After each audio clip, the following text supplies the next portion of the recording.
Overcoming tribalism requires a multifaceted approach that involves individual and collective efforts. Here are some strategies that can help. This is a conversation I had with Meta AI, actually. so, if you've been following our social media, then you know that on Instagram and Facebook that I have been posting some memes up, and they have been covering this topic for a little while now. Like I've tried to maybe weekly. There's a lot of little lessons in here that are pretty interesting.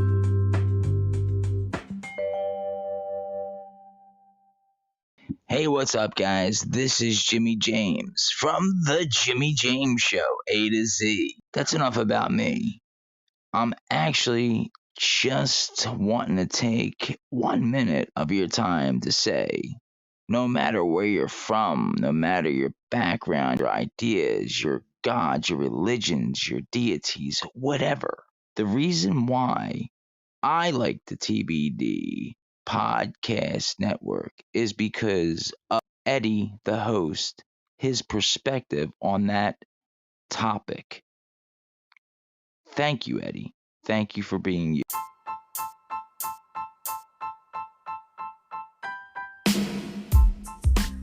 But first, you are listening to the TBD Network podcast, and I'm your host, Eddie. This is a podcast for thinkers and philosophers and teachers and students of all kind.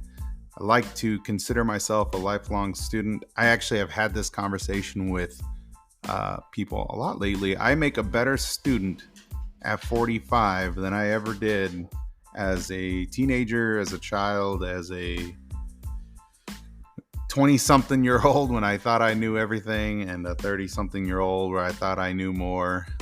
I have realized at 45 that I know absolutely nothing. And it is extremely humbling, and it is extremely,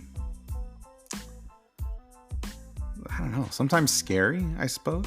Maybe it's the thought of never being able to actually know everything that kind of throws us off. I really don't know what that would be. A lot of people think that, and this could probably be a different episode, but like pigeonholing information and focusing on one particular subject is the proper way to go about understanding the world.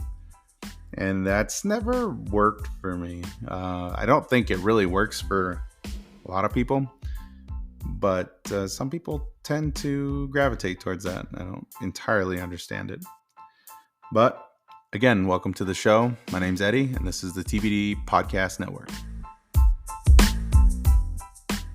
The question that I said specifically, how do you think we as humans would overcome our tribalistic nature? And the initial response says, overcoming tribalism requires a multifaceted approach that involves individual and collective efforts. So right there, collective efforts, I believe, is inherently a tribe, right? Like you would have to work together with people to create, to bring forth this collective effort, right? Like, and maybe that's the difference, is like understanding that humanity is the tribe, right? Like we as humans are the singularity. We are the tribe. We are the one thing. And at the same time, I saw something that said that unity is the antithesis to freedom. And I thought that was extremely interesting. That constantly gets me thinking about the whole idea that humanity could at any time be unified under one ideology. I do believe that I think people in themselves can kind of find it. But I think the smaller the scale, the more probable the answer, in a way. So, rule number one was self awareness. Recognize your own biases and prejudices. Acknowledge that tribalism is a natural tendency, but also understand its harmful consequences. And see, that goes right back to what I was talking about with humanity and being inherently tribalistic. Like, there's no way to get away from, I mean, even in the answer itself says that we need to be a collective force to be able to make real real change. The let's see, acknowledge natural tendency. And I think this goes back to like our ancient tribalistic nature, right? Like we found tribes kind of like the Crudes, right?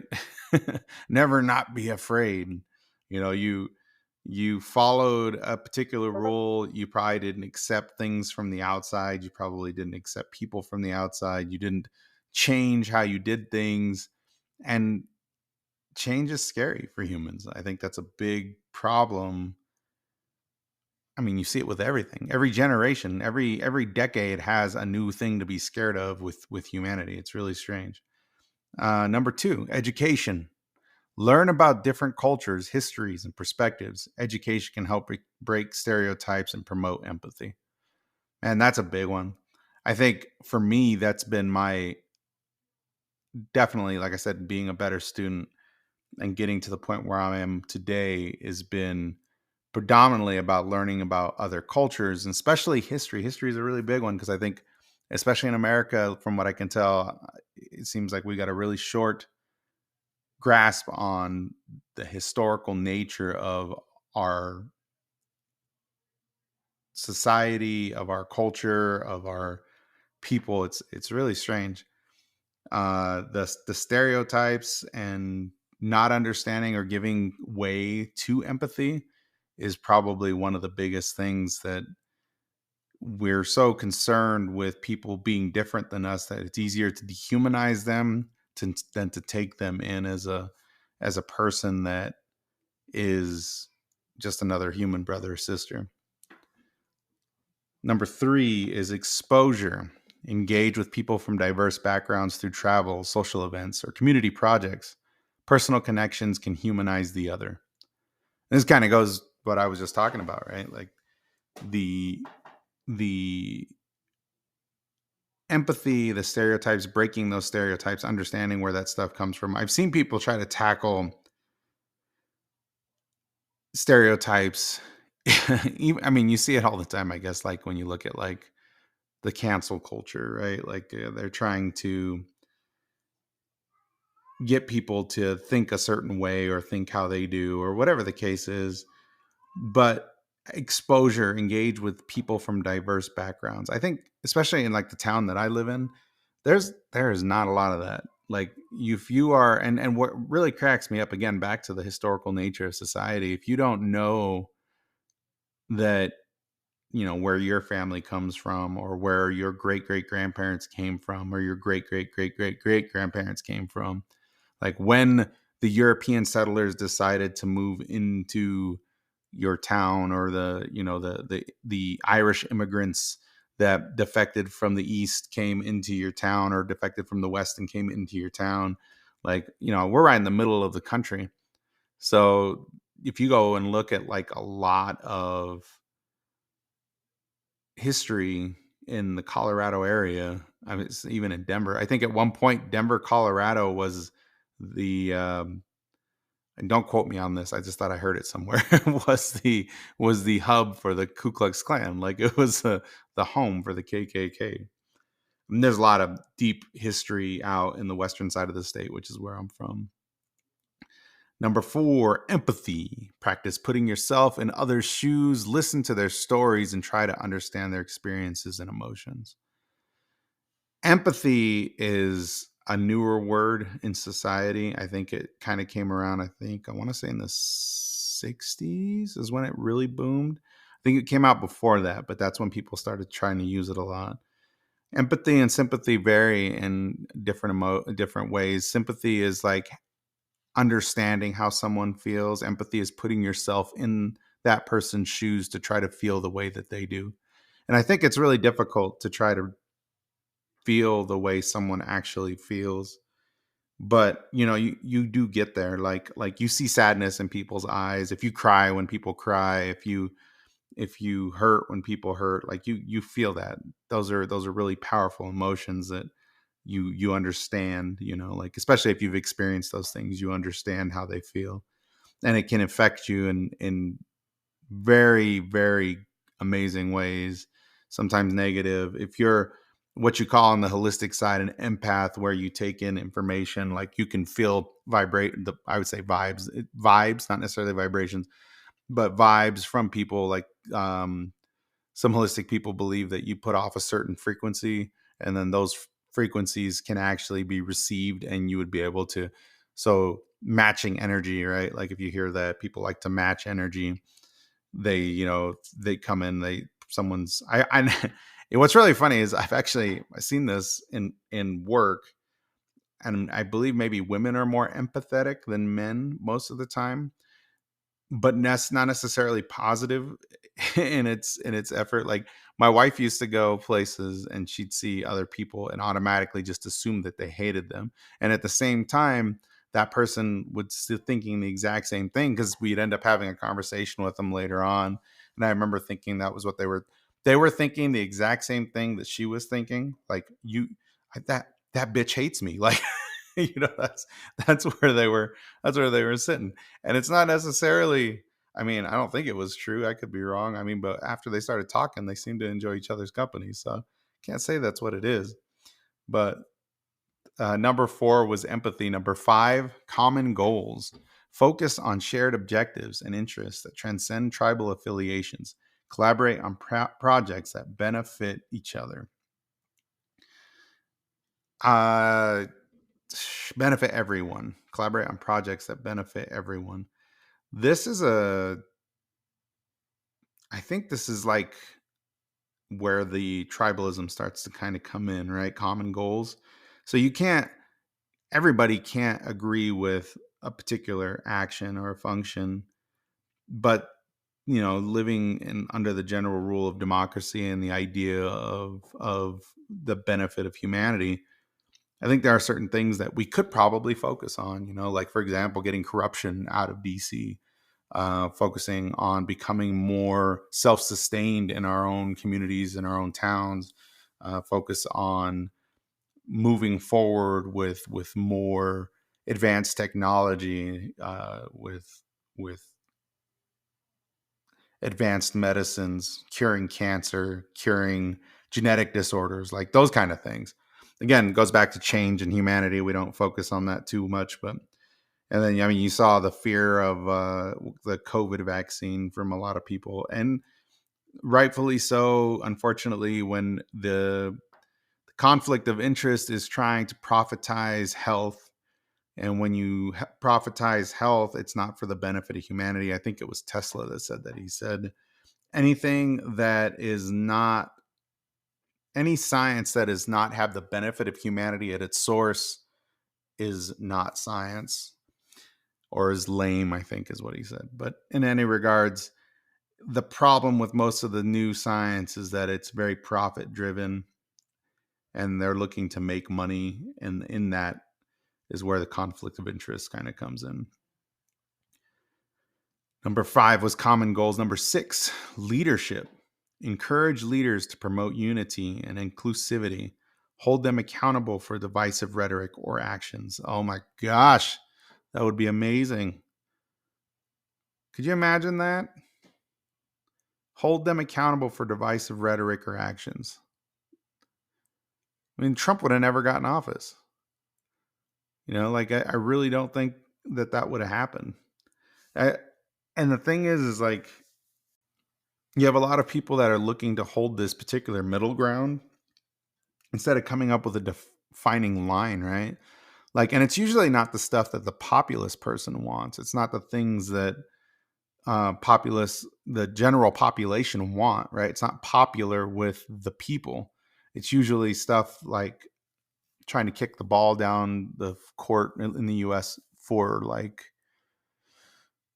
the debt ceiling, or I mean, all the other BS that you have to listen to our leaders talk about, rather than looking at like, the inflating economy, or looking into a universal health care, or looking into better wages, better living for people that work, not overburdening people with taxes, you know, having a little bit of accountability with taxation and knowing where that money's going, things like that. It's just crazy. Leadership. Encourage leaders to promote unity and inclusivity. Hold them accountable for divisive rhetoric or actions. Again, that goes back to the tribe stuff too. It's really difficult because I don't know if humans could ever get away from being somewhat tribalistic, you know. Media literacy is number 7. Critically evaluate information and resources. Avoid echo chambers by seeking diverse perspectives. Again, this is like an empathy thing. Should be common. I honestly, I think during COVID that was a big one for me because I that's when I started actually seeking out journalists, not just talking heads, not just articles I agreed with, but with people that actually had differing opinions and were willing to actually question said opinions with other people.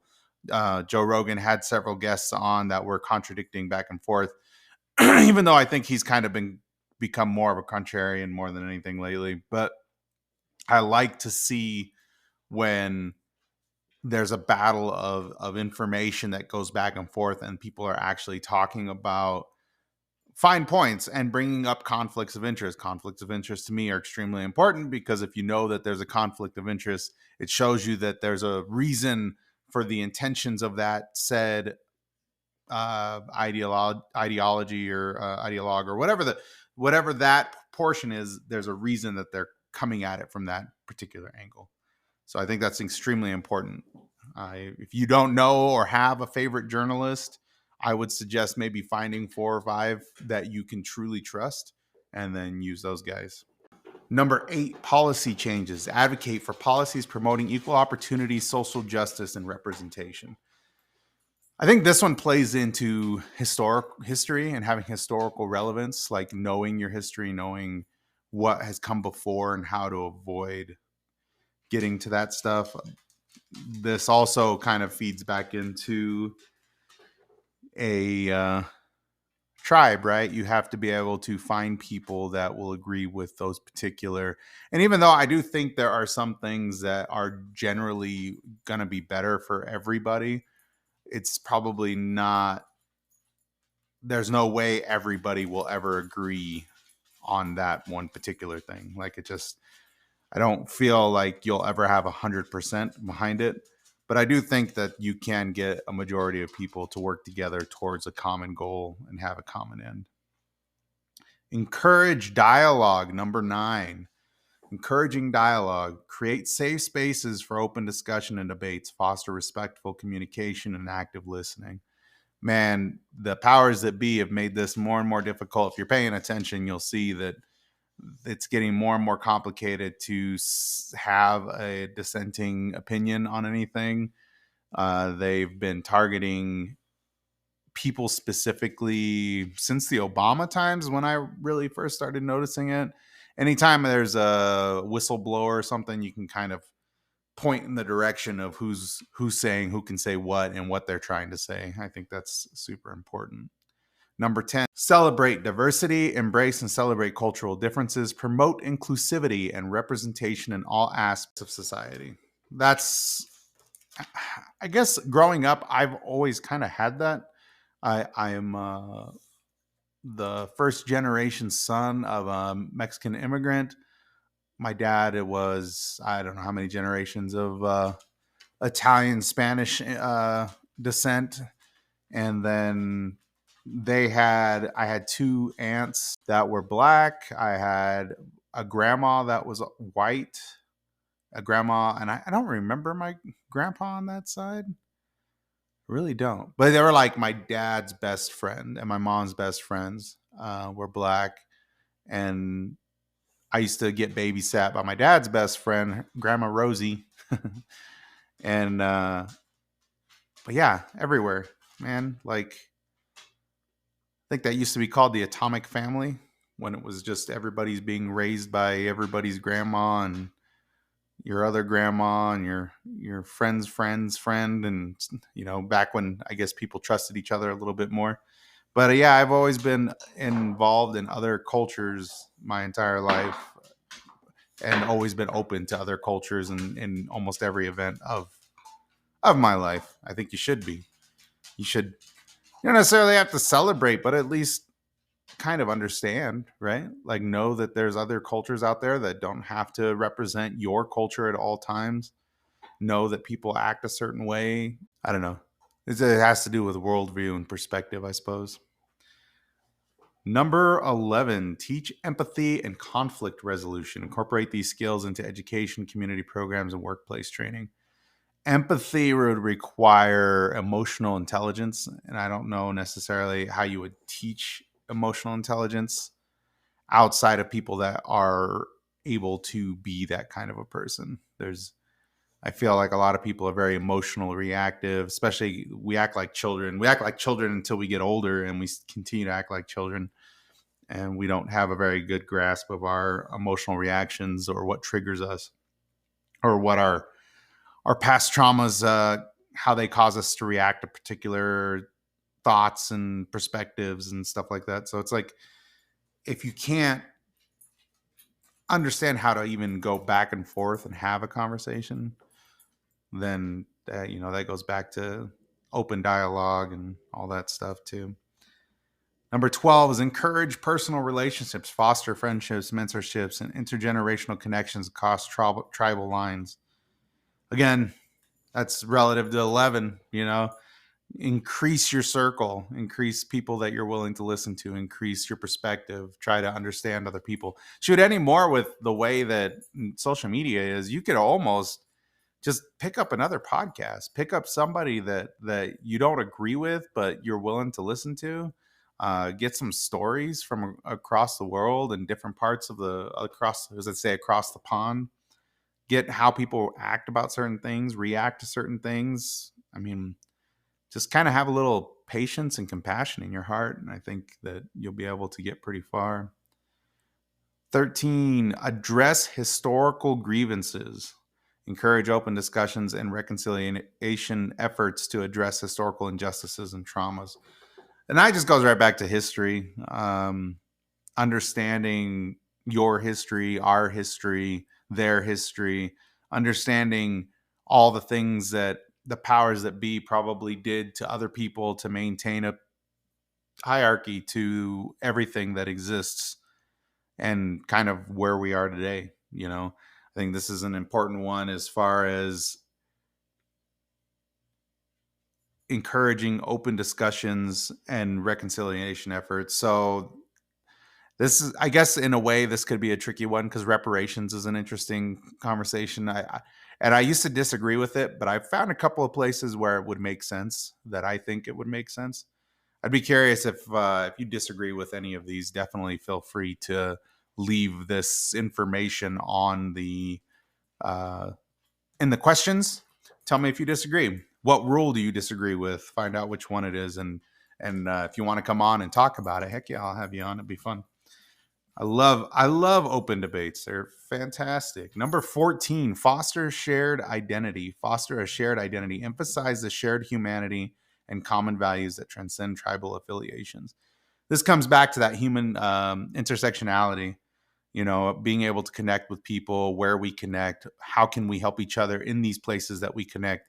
We can work out our differences later as long as it doesn't hurt anyone and you're not hurting other people or yourselves, or, damaging other people's properties. But I do believe that there is a common ground, and there's more common ground for us than there are not. Just personal thought. Number 15, encourage feedback and self-reflection. Regularly examine and challenge your own beliefs, biases, and behaviors. Man, that requires introspection, right? That's what this show's all about. I'm trying to tell you, trying to get that information across to you, but you won't listen. I don't understand. But no, seriously, introspection, meditation, self-reflection on your cognitive dissonance, challenging cognitive dissonance. When something attacks you, when something doesn't feel right and you feel angry or you feel you have to run, that's your fight or flight mode kicking in. That is a great time to pause and reflect on why you feel this way. And what is it that's making you feel this way? And is it truly something that is detrimental to your existence that you need to trigger your fight or flight survival mode? I think that's important. I really do. And it always, if you can't revisit your beliefs, like I told you, I didn't believe in reparations, but I've heard a couple of decent arguments about reparations. So, more often than not, if you give yourself a little bit of time to kind of go back through and revisit certain things, you might change your mind a little bit. And it doesn't mean like you give in fully. It means that you can understand where that idea might actually fit and how it could be doable if you thought about it that way. This is all about understanding people and knowing that we're all different and understanding that we need to unite as a species to create the world we want to see. I think it's doable.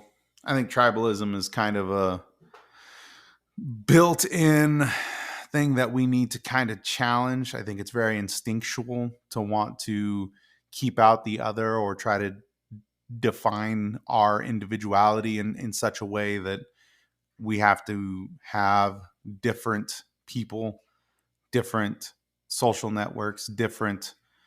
I don't think it's beneficial. I do think that maybe, if you're into your particular cultural dynamics and that's what you prefer, I think that we can all find a way to converse with one another and actually have meaningful, thoughtful, thought provoking conversations, even though we might not agree with each other on the nuances. I think that there are big things that we can potentially work towards that could be beautiful.